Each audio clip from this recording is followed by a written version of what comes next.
आपने नोटिस किया होगा कि दुनिया में हर कोई एक फिक्स्ड पैटर्न पर चलता है। दुनिया में हर कोई एक दूसरे की तरह ही है। सभी एक आम सी जिंदगी जी रहे हैं और इसी वजह से वो भीड़ में खुद की कोई यूनिक आइडेंटिटी नहीं बना पाते। हम सोचते तो हैं कि हमें कुछ बड़ा करना है, कुछ यूनिक करना है, सबसे अलग दिखना है, लेकिन हम करते वही हैं जो बाकी सब कर रहे हैं। तो फिर हम अलग कैसे हुए? अगर आपको बाकी लोगों से अलग दिखना ही है तो आपको उनसे अलग काम भी करने होंगे, उनसे अलग सोच रखनी होगी। टॉप 1% में आना इतना मुश्किल काम नहीं है। इसके लिए आपको बस 5 क्वालिटीज को अपने अंदर लाना होगा जो हम आपको इस शो में बताने वाले हैं, और बस उन्हें फॉलो करके आप खुद को 99% लोगों से अलग कर सकते हैं। यह काम मुश्किल नहीं है। ऐसा मैंने इसीलिए कहा क्योंकि ज्यादातर लोग इन 5 आसान सी हैबिट्स को फॉलो नहीं कर पाते और इस रेस से वैसे ही अलग हो जाते हैं। लेकिन अगर आप थोड़ा सा एफर्ट डालकर इन्हें फॉलो कर सकते हैं तो आपके लिए यह काम बिल्कुल आसान है। टॉप 1% में आने के लिए जिन क्वालिटीज और हैबिट्स की बात हम इस शो में करने वाले हैं वो आपको जिंदगी में बहुत काम आएंगी। इन्हें अपनी जिंदगी में अपनाकर आप किसी भी मुश्किल से मुश्किल सिचुएशन से बाहर निकल सकते हैं। तो चलिए और अपने सफर को हमारे साथ एंजॉय कीजिए। ये ट्रेन आपको 5 स्टेशन से होते हुए अपनी मंजिल तक पहुंचाएगी। तो आप हर एक सिचुएशन का मजा लीजिए और अपनी डेस्टिनेशन तक पहुंचिए। आपने वो लाइन सुनी है ना, सबसे बड़ा रोग क्या कहेंगे लोग? दुनिया के 99% लोग इसी बीमारी का शिकार हैं और इसीलिए वो कभी अपने डेस्टिनेशन यानी टॉप 1% तक पहुंच ही नहीं पाते। क्या आप भी ऐसे इंसान हैं जो खुद से पहले लोगों के ओपिनियंस के बारे में सोचते हैं? क्या आपको लगता है कि आपके बारे में दूसरों के ओपिनियन आपके लिए ज्यादा मैटर करते हैं? क्या आपको यह भी लगता है कि कहीं मेरे इस काम पर लोग मुझे क्रिटिसाइज तो नहीं करेंगे? क्या मुझे ये डिसीजन लेने से पहले किसी का वैलिडेशन ले लेना चाहिए? क्या मुझे 2-4 लोगों से पूछ लेना चाहिए कि मैं सही कर रहा हूं या नहीं? अगर मेरे डिसीजन लेने के बाद किसी ने मुझसे कुछ कहा तो क्या होगा? ये सारे क्वेश्चंस आपको खुद पर डाउट करना सिखाते हैं और आपको 99% लोगों की कैटेगरी में जकड़े रखते हैं। हर समय अपने डिसीजंस के लिए दूसरों पर डिपेंडेंट रहना और दूसरों के कुछ गलत कह देने पर खुद पर डाउट करना, ये आपको एक अप्रूवल सीकर बनाता है। और आपको टॉप 1% में पहुंचने के लिए अपने आप को इस हैबिट से बाहर निकालना ही होगा, क्योंकि अगर आप इसी तरह लोगों से वैलिडेशन लेते रहे तो एक दिन आप एक कठपुतली बनकर रह जाएंगे जिसे हमेशा खुश रहने के लिए दूसरों के अप्रूवल की जरूरत पड़ेगी। लोग अक्सर कहते हैं कि सुनो सबकी लेकिन करो अपने मन की। ये बात अप्रूवल सीकर के लिए कही जाती है। अगर आप सारी जिंदगी दूसरों को खुश रखने में और उनकी सुनने में लगा देंगे तो अपने मन की कब करेंगे? दूसरों से एडवाइस लेना बहुत अच्छी बात है, हम सभी को एडवाइस लेनी चाहिए, लेकिन उनकी एडवाइस के सामने खुद की एडवाइस, खुद की सोच को इंपॉर्टेंस ना दें, यह बिल्कुल ही गलत है। ये बात सुनने में चाहे कितनी भी कड़वी लगे, पर सच यही है कि आप सबको खुश नहीं कर सकते। अगर आज आप अपनी मर्जी का कोई काम करने जाएंगे तो हो सकता है कि कई लोग आपसे नाराज हो जाएं, लेकिन जब तक आप सही हैं, सही काम कर रहे हैं, तब तक आपको किसी भी वैलिडेशन या फिर अप्रूवल की जरूरत नहीं है। दूसरों से वैलिडेशन लेना कई बार आपको भारी भी पड़ सकता है। दुनिया मतलबी है, ये बात तो आप सभी जानते हैं। इसीलिए कई बार लोग अपने मतलब के लिए आपको गलत एडवाइस देकर आपका नुकसान करने की कोशिश करते हैं। ऐसे में आप उनके अप्रूवल की वजह से अपने गोल से दूर हो सकते हैं। इसीलिए खुद को इस काबिल बनाइए कि आप अपने डिसीजंस इंडिपेंडेंटली ले सकें और वो कर सकें जो आप अपने लिए चाहते हैं।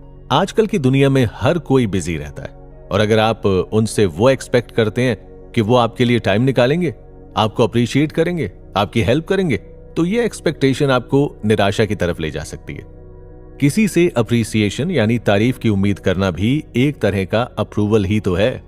जब भी आप कोई अच्छा काम कर रहे हैं तो दूसरों का इंतजार मत कीजिए कि वो आएंगे और आपको अप्रिशिएट करेंगे, बल्कि खुद अपने आप को उस मेहनत के लिए अप्रिशिएट कीजिए और खुश रहिए। जब भी लोगों की जिंदगी में कोई प्रॉब्लम आती है तो 99% लोग या तो उससे हार कर कोशिश करना छोड़ देते हैं या फिर स्ट्रेस की वजह से किसी ना किसी मेंटल प्रॉब्लम का शिकार हो जाते हैं, जैसे एंजाइटी और डिप्रेशन। लेकिन जो बचे हुए 1% लोग हैं वो इन प्रॉब्लम से लड़कर आगे बढ़ते हैं और अपनी जिंदगी जीना नहीं छोड़ते। रेजिलियंस का मतलब यही होता है, ऐसी एबिलिटी जो प्रॉब्लम्स होने के बावजूद आपको खुश रखे। रेजिलियंस को अचीव कैसे करना है, ये जानने से पहले हम इसके फायदे जान लेते हैं। रेजिलियंस आपको एक स्ट्रांग पर्सन बनाने में मदद करता है। आप अगर एक स्ट्रांग पर्सन नहीं है तो आपको जिंदगी में आगे बढ़ने में बहुत मुश्किल आ सकती है, क्योंकि प्रॉब्लम्स तो हमारा पीछा कभी नहीं छोड़ती। और अगर हम जिंदगी की इन प्रॉब्लम से परेशान होते रहें, डिप्रेस्ड होते रहें, तो अपना काम कैसे करेंगे? इसीलिए एक स्ट्रांग रेजिलियंस बिल्ड करना हम सभी के लिए जरूरी है। अगर आप एक ऐसे इंसान हैं जिसे छोटी छोटी बातों पर स्ट्रेस होता हो या जो बहुत ज्यादा ओवरथिंक करता है, तो इस केस में भी स्ट्रांग रेजिलियंस आपकी मदद करेगा, ताकि मुश्किल सिचुएशंस में आप खुद को सेफली बाहर निकाल सकें। स्ट्रांग रेजिलियंस वाले लोग हमेशा आने वाले कल को देखते हैं। वो अपने पास्ट से सिर्फ लेसन्स कैरी करते हैं और लाइफ में बुरी से बुरी सिचुएशन से जल्दी बाहर आ जाते हैं। अगर आप में ये एबिलिटी नहीं है, तो इस केस में आपको क्या करना चाहिए और कैसे अपना रेजिलियंस मजबूत करना चाहिए, आइए समझते हैं। आपका सबसे पहला काम है लोगों से कनेक्ट करना और मीनिंगफुल कनेक्शंस बिल्ड करना। जब भी आपकी जिंदगी में कोई मुसीबत आती है, तो हम अक्सर अपने लव्ड वंस या दोस्तों के पास जाते हैं। ऐसी सिचुएशन में किसी अपने का साथ होना जरूरी हो जाता है, नहीं तो इंसान खुद को अकेला महसूस करने लगता है और डिप्रेस्ड हो जाता है। इसीलिए आप अपने आसपास कुछ ऐसे लोग जरूर रखिए जो आपको समझते हों, आपके करीब हों और जिन्हें आप खुलकर सारी बातें बता सके। ऐसा करने से आप मुसीबत के समय में खुद को अकेला महसूस नहीं करेंगे और आपको उस सिचुएशन से लड़ने की हिम्मत मिलेगी। दूसरा काम जो आपको करना है वो ये कि अपने दिन को मीनिंगफुल बनाइए। रोज रोज रोबोट की तरह सेम पैटर्न फॉलो करने की बजाय अगर आप अपने हर एक दिन को अच्छे से प्लान करेंगे, उसे प्रोडक्टिव बनाएंगे और हर एक मोमेंट को अच्छे से जिएंगे, तो आपको खुद अपने अंदर एक अलग एनर्जी महसूस होगी। ऐसा रोज रोज करने से आप अपने फ्यूचर के लिए सीरियसली काम कर सकेंगे और जब भी आपकी लाइफ में कोई प्रॉब्लम आएगी, आप अपनी इस तैयारी से उससे बाहर आ सकेंगे। रिसर्चर्स भी यही कहते हैं कि जब हम अपना दिन प्रोडक्टिव कामों में बिताते हैं, तो हमारे डिप्रेशन में जाने के चांसेस बहुत कम हो जाते हैं। तीसरा काम है अपने पास्ट से हमेशा कुछ ना कुछ सीखिए। ह्यूमंस परफेक्ट नहीं होते, हम इंसान हैं, हमसे गलतियां होती हैं, लेकिन हर एक गलती हमें कुछ नया सिखाती है। सोचिए कि पास में आपने किसी प्रॉब्लम को कैसे डील किया था, या आपने पास में क्या गलती की थी जो आपको इस बार नहीं दोहराना है। अगला काम है होपफुल रहना। जिंदगी में कितनी ही परेशानी क्यों ना आए, हमेशा एक बात का ध्यान रखिए कि आखिर में सब ठीक हो ही जाता है।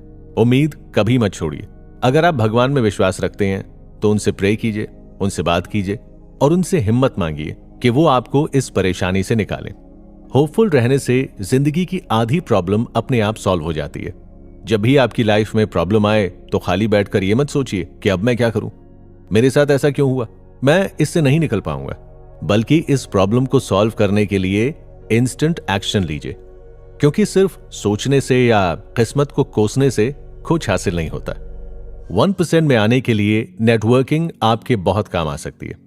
वैसे तो हमारे पास कई सोशल मीडिया नेटवर्किंग एप्लीकेशंस हैं, लेकिन इनका सही इस्तेमाल आपको सीखना होगा। अगर आप अपने लिए बेटर अपॉर्चुनिटी की तलाश में हैं, तो आपको अपना नेटवर्क स्ट्रांग करना होगा। प्रोफेशनली लोगों से मिलना जुलना, अपनी फील्ड के लोगों से टच में रहना, सेमिनार्स में पार्टिसिपेट करना, ब्लॉग्स लिखकर अपनी नॉलेज और थॉट्स शेयर करना, ये सब नेटवर्किंग के तरीके हैं। आपकी ही तरह देश विदेश में न जाने कितने लोग हैं जो नॉलेज एक्सचेंज करना चाहते हैं, लोगों से जुड़ना चाहते हैं, कुछ सीखना चाहते हैं। ये सभी लोग फिजिकली तो एक साथ मिल नहीं सकते। ऐसे में ऑनलाइन नेटवर्किंग ही इनके मिलने का सबसे इजी तरीका है। याद रखिए कि नेटवर्किंग 2 वे प्रोसेस है। अगर सामने वाला आपको अपना टाइम दे रहा है, आपको सपोर्ट कर रहा है, तो बदले में वो भी आपसे यही सब एक्सपेक्ट करता है। 99% लोगों को लगता है कि उन्हें अपनी जिंदगी में किसी की हेल्प नहीं चाहिए और वो सब कुछ अकेले कर सकते हैं। लेकिन टॉप 1% लोग वो हैं जिन्हें यह पता है कि हम सबको आगे बढ़ने के लिए एक दूसरे की हेल्प और सपोर्ट की जरूरत है। नेटवर्किंग से आपके प्रोफेशनल रिलेशंस मजबूत होते हैं, जो आपको फ्यूचर में बहुत सारे बेनिफिट दे सकता है। लिंक्डइन, कोरा, रेडिट और ऑनलाइन कई ऐसी एप्लीकेशंस अवेलेबल हैं जहां आप अपने नॉलेज से कंट्रीब्यूट भी कर सकते हैं और लोगों से जुड़ भी सकते हैं। नेटवर्किंग करते वक्त ध्यान रखिए कि आपको किन लोगों से जुड़ना है, कौन कौन से लोग आपके लिए सही हैं। अगर आप किसी से नेटवर्किंग साइट पर कनेक्शन बना रहे हैं तो हमेशा खुद शुरुआत कीजिए। सामने वाले को काइंडनेस और इंपॉर्टेंस के साथ ट्रीट कीजिए। उनसे किसी न किसी तरह जुड़े रहना जरूरी है। ऐसा नहीं कि आपने उनसे एक बार बात की और फिर महीनों के लिए गायब हो गए, बल्कि उनसे कांस्टेंट टच में रहिए। महीने में 1-2 बार उनके बारे में पूछ लीजिए, उनके हालचाल जान लीजिए। आपको भले ही आज उनसे कोई काम ना हो, लेकिन फिर भी उनके साथ अपना कनेक्शन मेंटेन रखिए। क्या पता कब आपको उनकी जरूरत पड़ जाए। आपको बस इस बात का ध्यान रखना है कि जब तक आप सामने वाले को वेलकमिंग फील नहीं करवाएंगे, तब तक वो भी आपकी बातों में इंटरेस्ट नहीं लेगा। यहां आपको विन विन सिचुएशन प्रपोज करना है, जहां आपके साथ साथ सामने वाले को अपना फायदा भी नजर आए। ऐसे लोगों के साथ कनेक्शंस बनाइए जो आपके लिए बेनिफिशियल साबित हो सकते हो। मार्शल सिल्वर ने कहा है कि enjoy the journey as much as the destination, यानी आप सफर को भी उतना ही एंजॉय कीजिए जितना डेस्टिनेशन को करते हैं। हमारी आदत होती है कि हम हर चीज को डेस्टिनेशन पर फिक्स कर देते हैं। हमने हैप्पीनेस को भी एक डेस्टिनेशन बना दिया है। हम कहते हैं जब मेरे पास ये जॉब आ जाएगी, या मैं इतने पैसे कमा लूंगा, या मैं ये गाड़ी खरीद लूंगा, तब मैं खुश हो जाऊंगा। हमने इसे एक पॉइंट पर फिक्स कर दिया कि मैं तभी खुश होऊंगा जब मेरे पास ये सारी चीजें होंगी। क्यों भाई, आप अभी खुश क्यों नहीं हो सकते? आपने अपनी डेस्टिनेशन चूज की है, ये अच्छी बात है, लेकिन आपकी जर्नी का क्या उस मंजिल तक पहुंचने में जो सफर आप तय करने वाले हैं, आपको उसमें खुश नहीं रहना है? ये बात हम मानते हैं कि मंजिल पर पहुंचने की खुशी और सुकून अलग ही होता है, लेकिन सफर को एंजॉय किए बिना उस मंजिल तक पहुंच पाना मुश्किल हो जाता है। सफर में चाहे लाखों परेशानियां आए, लेकिन अपनी विल पावर स्ट्रांग रखते हुए आगे बढ़ना आपको आपकी मंजिल के करीब ले जाता है। मेरा मानना है कि मंजिल से ज्यादा सुकून हमें सफर देता है, क्योंकि इसमें हम गिरते हैं, संभलते हैं, उठते हैं, सीखते हैं, नए दोस्त बनाते हैं, नई यादें बनाते हैं, और इन सब के साथ अपनी मंजिल पर पहुंचते हैं। अपने सफर को एंजॉय करने का सबसे आसान तरीका पता है क्या है? इसे छोटे छोटे माइलस्टोन्स में डिवाइड कर देना। आप जब बाय रोड ट्रैवल करते हैं तो जगह जगह आपको माइलस्टोन्स दिखाई देते होंगे कि अब आपका शहर, आपकी मंजिल बस इतने किलोमीटर दूर है। वैसे ही आपको अपने गोल्स तक पहुंचने के इस सफर में छोटे छोटे माइलस्टोन्स सेट कर देने चाहिए, ताकि जब आप वहां पहुंचें तो आपको अपनी मंजिल के करीब पहुंचने की खुशी हो। इस बात पर हम इतना ज्यादा एम्फेसाइज इसीलिए कर रहे हैं क्योंकि सफर में खुश रहना बहुत जरूरी है। अगर आप अपना काम खुशी खुशी करते हैं तो आपके उसमें सक्सीड होने के चांसेस बढ़ जाते हैं, लेकिन वहीं अगर आप बेमन से या दुखी होकर अपना काम करते हैं तो ना तो आपका काम में मन लगता है और ना ही आपको उसे करने में मोटिवेशन मिलता है। ऐसे में आपके फेल होने के चांसेस ज्यादा बढ़ जाते हैं। इसीलिए जिंदगी में सबसे ज्यादा इंपॉर्टेंस खुशी को दी जाती है। ये एक ऐसा स्टेट ऑफ माइंड है जो आपकी जिंदगी हेल से हेवन बना देता है। और ध्यान रखिए कि खुश रहने के लिए आपको अपनी एक्सटर्नल चीजों को नहीं, बल्कि इंटरनल मोटिवेशन और पॉजिटिविटी की जरूरत होती है, जो सिर्फ टॉप 1% लोगों के पास ही होती है। तो आप भी अपनी खुशियों को ढूंढिए, ना मिले तो इसे खुद बनाइए और टॉप 1% की लिस्ट में शामिल हो जाइए। महात्मा गांधी ने कहा है कि आराम हराम है, और वाकई उनकी बात सच है, क्योंकि आराम में रहकर कोई भी गोल अचीव नहीं किया जा सकता। कंफर्ट जोन से बाहर निकलने के बारे में आज तक हजारों किताबें लिखी गई हैं, लेकिन आज भी हम सब अपने कंफर्ट जोन में ही रहना पसंद करते हैं। क्या होता है कंफर्ट जोन? यही एक ऐसा सेफ जोन है जहां हमें किसी तरह का कोई डर, कोई तकलीफ, कोई टेंशन नहीं होती। जब आप अपने किसी तरह के एक कंफर्ट जोन से बाहर आते हैं तो आपका दिमाग जी जान से आपको पीछे खींचने की कोशिश करता है, क्योंकि आपके दिमाग को किसी भी तरह का चेंज पसंद नहीं है। मान लीजिए कि आप अपने घर में बड़े ही आराम से रहते हैं। आप जब चाहते हैं तब उठते हैं, जब चाहें सोते हैं, जब आपको भूख लगती है तो खाना आपके पास आ जाता है, जब आपको किसी चीज की जरूरत होती है तो वो आपको दे दी जाती है। लेकिन अब आपको अपना यही ऐशो आराम छोड़कर हॉस्टल जाना है, अपनी पढ़ाई पूरी करनी है। लेकिन इनिशियली आपका माइंड इस बात को एक्सेप्ट नहीं करेगा, क्योंकि अब आपको एक ऐसी जगह रहना है जहां आपकी जिंदगी में बहुत सारे चेंजेस आने वाले हैं। नई जगह, नए लोग, नई प्रॉब्लम्स, नई रिस्पॉन्सिबिलिटीज, सब कुछ। हो सकता है आप हॉस्टल में जाएं और आपका दिमाग नए नए बहाने देकर आपको कन्विंस कर ले कि ये जगह आपके लिए बिल्कुल सही नहीं है और आपको यहां नहीं रहना चाहिए। ऐसा बिल्कुल पॉसिबल है। तब क्या होगा? ऑब्वियसली आप अपनी पढ़ाई छोड़कर वापस अपने घर चले आएंगे। लेकिन अगर आप बस कुछ दिन स्ट्रांग बने रहकर अपने दिमाग की ना सुनकर खुद को इस नई लाइफ में एडजस्ट कर लेते हैं और अपने कंफर्ट जोन से बाहर निकल आते हैं, तो आपकी जिंदगी बदल सकती है। तो आप समझे कि गांधी जी ने ऐसा क्यों कहा था? जरूरी नहीं कि कंफर्ट जोन हमेशा किसी आराम से जुड़ा हो। नई चीजें संभालने का डर, खुद को सेफ एरिया में रखने की सोच भी एक तरह का कंफर्ट जोन होता है। मान लीजिए कि आप अपनी पहली इंटरनेशनल ट्रिप पर जा रहे हैं, लेकिन आप बहुत डरे हुए हैं क्योंकि आपको इंटरनेशनल ट्रिप्स का बिल्कुल एक्सपीरियंस नहीं है। ये आपके कंफर्ट जोन से बाहर की चीज है, इसीलिए आप हमेशा एक डर के साए में रहते हैं। आपको इस बात का डर लगा रहता है कि अब चीजें आपके कंट्रोल से बाहर जाने वाली है। इस केस में आपके साथ दो सिचुएशंस हो सकती हैं। एक कि आप अपने कंफर्ट जोन में वापस जाकर अपनी ट्रिप कैंसिल कर दें, और दूसरा आप इस जोन से बाहर निकलकर अपनी पहली इंटरनेशनल ट्रिप पर जाएं और नए नए एक्सपीरियंसेस गेन करें। दूसरा ऑप्शन हमेशा ही बेस्ट होता है। अपने कंफर्ट जोन से बाहर निकलकर नई चीजें सीखना, नए एक्सपीरियंसेस लेना, बेटर अपॉर्चुनिटी मिलना, ये सब लाइफ में बहुत जरूरी है। इसीलिए जॉन सी मैक्सवेल ने भी कहा है कि अगर आप ग्रो करना चाहते हैं तो आपको अपने कंफर्ट जोन के बाहर जाना होगा। इस जोन से बाहर निकलने के लिए सिर्फ एक ही एडवाइस हम आपको देना चाहेंगे, और वो है एम्ब्रेस योर फियर्स, यानी अपने डर को गले लगाइए, उसे अपना दोस्त बना लीजिए। आपको अगर कोई चीज इस जोन में बांध कर रखती है तो वो आपका डर ही है। अगर आप डर को खत्म कर देंगे तो आपका कंफर्ट जोन अपने आप आपका पीछा छोड़ देगा। जो भी चीज आपको डरा कर रखती है, जस्ट डू इट। आपको अपने घर से बाहर निकलने में डर लगता है, डू इट। आपको नए लोगों से मिलने में डर लगता है, डू इट। आपको नए शहर जाने से डर लगता है, डू इट। आपको स्काई डाइविंग से डर लगता है, डू इट। बस जब भी आपको किसी भी चीज से डर लगे या उससे हेजिटेशन महसूस हो तो खुद से बिना सोचे समझे एक बात कहिए, लेट्स जस्ट डू इट, और उस काम को बस कर दीजिए। फिर देखिएगा कि आपका डर किस तरह खत्म होता है। हमने आपको 5 ऐसे तरीके बताए जिससे आप अपने आप को भीड़ में अलग दिखा सकते हैं। सबसे पहले हमने आपको बताया कि टॉप 1% की लिस्ट में शामिल होने के लिए आपको अप्रूवल पर ध्यान देना छोड़ना होगा।